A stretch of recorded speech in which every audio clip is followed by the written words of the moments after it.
Manufacturers distribute diphenylmethane diisocyanate, commonly called MDI, in a variety of packages including rail tank cars.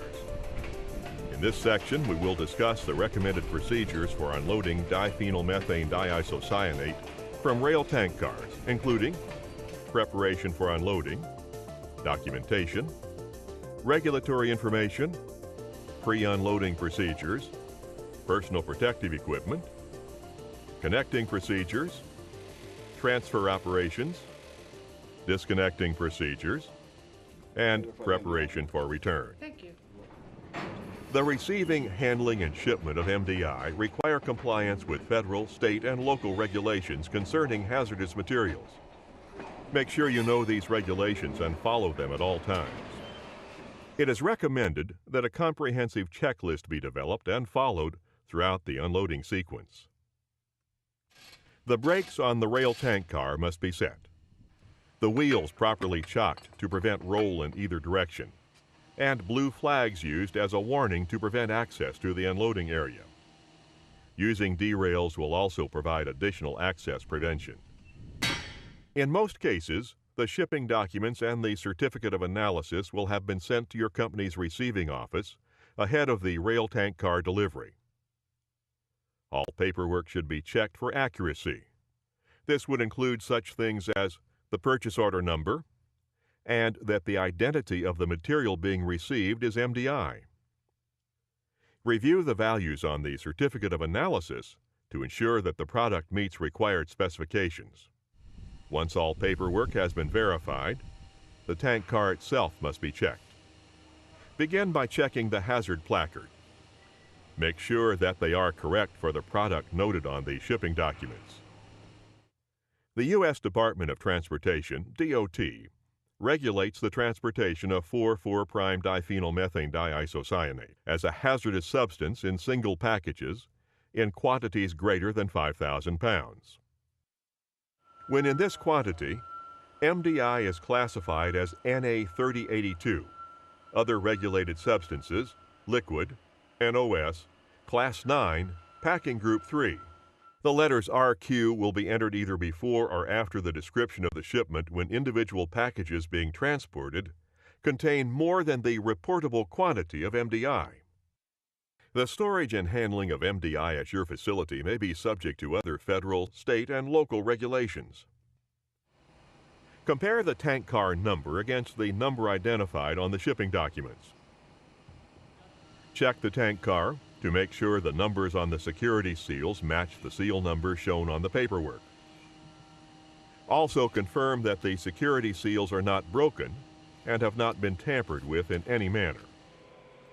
You will need to break the seal on the valve cover hatch, remove the securement pin, and open the hatch to verify product temperature and pad pressure.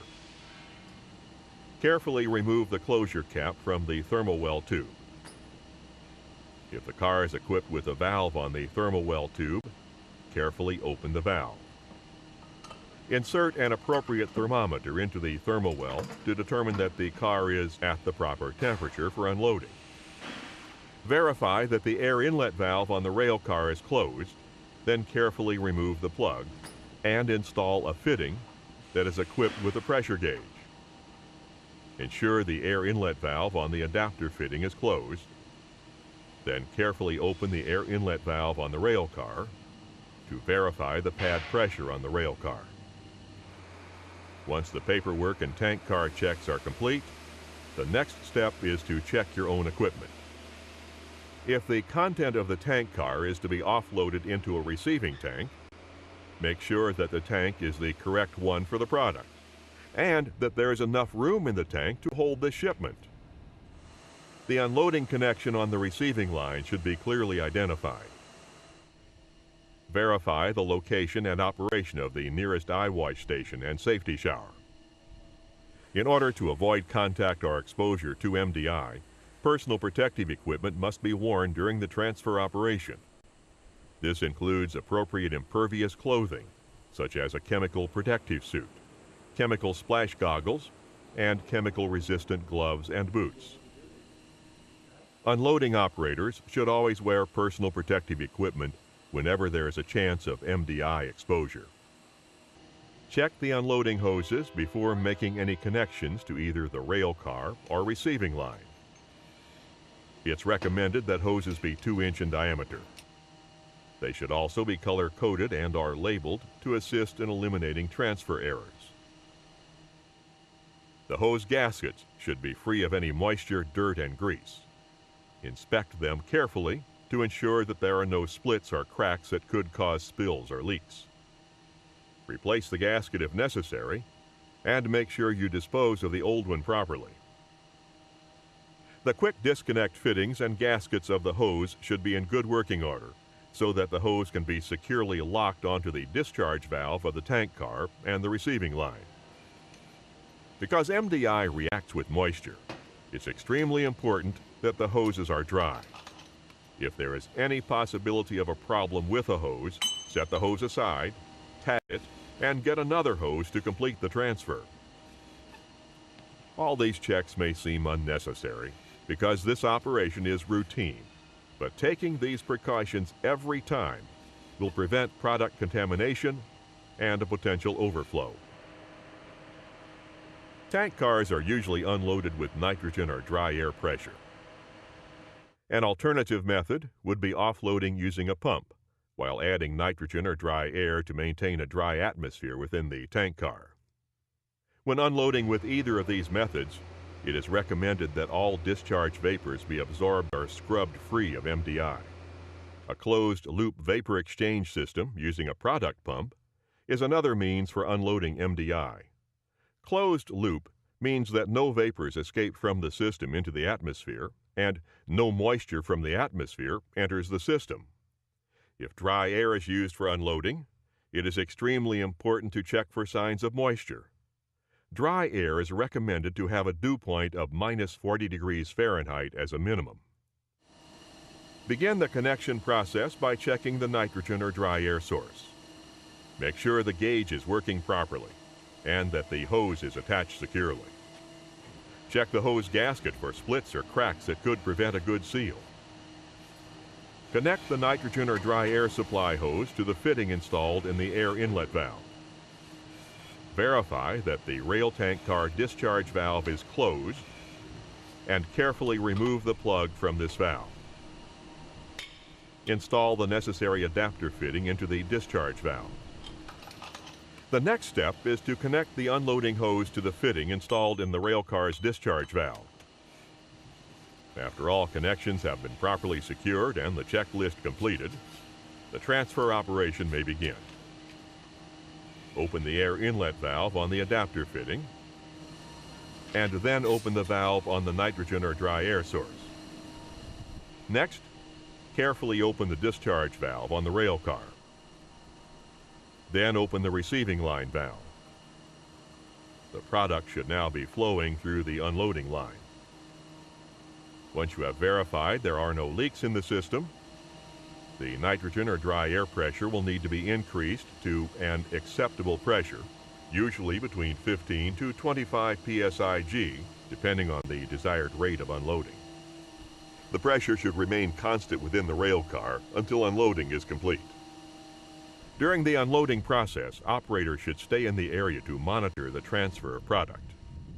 A qualified person should attend the unloading operation at all times.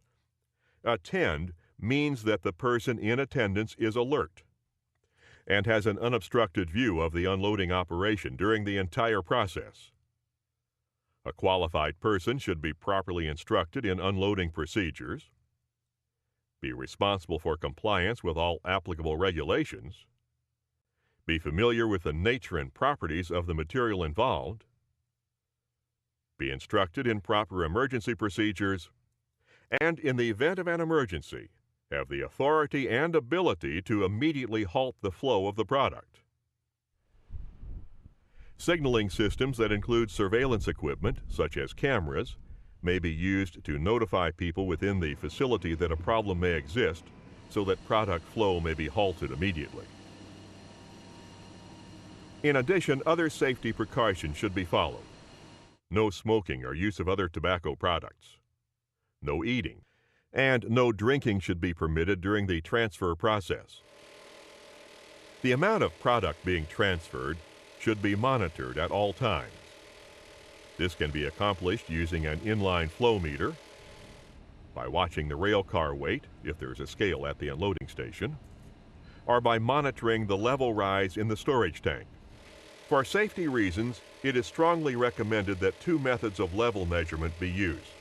Don't rely on automatic shutoff systems to stop the unloading process. Such systems are not foolproof.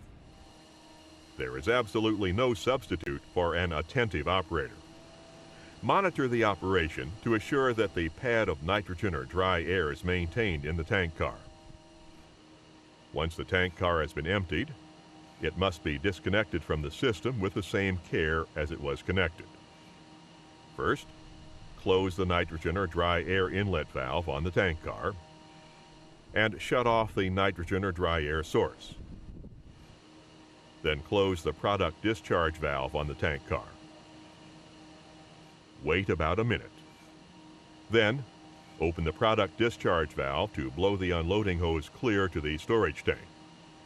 Be careful not to overpressurize the receiving tank during the hose clearing operation. After the hose is cleared, close the product discharge valve on the tank car and the valve on the receiving line. Then open the bleed valve to depressurize the unloading hose. Make sure you collect any excess product in a catch container that contains a neutralizing solution. Now close the bleed valve. Once this has been completed, the unloading hose should be carefully disconnected from the tank car and, if necessary, from the receiving line. A catch container should be used under the ends of the hose to capture any product drippage. The ends of the hose should be capped and plugged immediately after disconnection. Remove the fitting from the tank car discharge valve and install the closure plug. Recheck to see that the tank car is still pressurized with 5 to 10 psi of nitrogen or dry air. This will assure that moisture will not enter the tank car and react with the residual MDI on the return trip. Next, depressurize and carefully disconnect the dry air or nitrogen hose from the tank car's inlet valve. Remove the fitting from the tank car's nitrogen valve and install the closure plug. Finally, remove the thermometer from the thermal well. Close the valve if there is one present and install the closure cap. Check all valves to verify they are fully closed and all closure plugs to verify they are wrench tight. Close the valve cover hatch, install the securement pin, and apply a tamper-evident seal for the return trip. The U.S. DOT requires that any spilled material or product residue must be removed from the tank car's exterior surface prior to it being offered for return shipment. Complete the checklist to ensure that the rail tank car is properly prepared for return shipment. If there are any defects that must be corrected before the car can be returned, or before the car is loaded for the next shipment, notify the supplier. Finally, remove the wheel chock, blue flag, and derail. Return the paperwork to the receiving office, and if there are no defects, notify appropriate personnel that the empty tank car is ready for return. In this section, we have discussed the recommended procedures for unloading diphenylmethane diisocyanate from rail tank cars, including preparation for unloading, documentation, regulatory information, pre-unloading procedures, personal protective equipment, connecting procedures, transfer operations, disconnecting procedures, and preparation for return. If you have any further questions or are unsure of the actions required of you, ask your supervisor or team leader, or contact the product manufacturer. For more information on the topics covered in this section, consult the following literature developed by the Center for the Polyurethanes Industry: Equipment Guidelines for Diisocyanate Storage Tanks, PMDI User Guidelines for Protective Clothing Selection, MDI Transportation Guidelines, Working with MDI and polymeric MDI, what you should know.